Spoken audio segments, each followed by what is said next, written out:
Ukhuzani usegile isimanga efisela-ke uzakwabo yilotho ezinhle.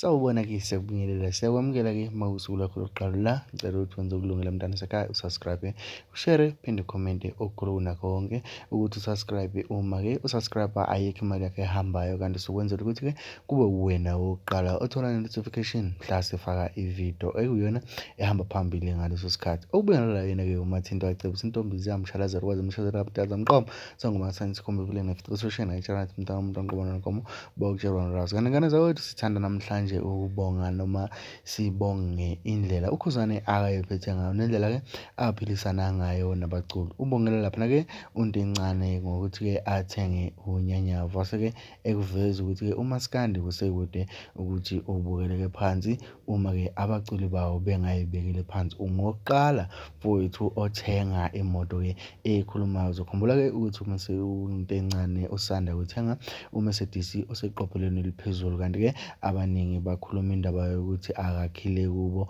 kodwa-ke ukhuzani ubeke esembongela. Abantu base be-screenshot-ke bathi-ke ngabe kanti uyena muphi ukhuzani onomona uma-ke lo esimaziyo ephosta ebongela untincane ngendaba yemoto. Kanti-ke thina siyafisa ukuthi sithi-ke shout out to ukhuzani ukuthi-ke avule inhliziyo abongele uzakwabo ofike emuva emculweni, abazange-ke beqhakambise ukuthi ufike nini emculweni, kanti-ke kuthi wena kunjalo-ke ukusebenza ngokuyikhandla.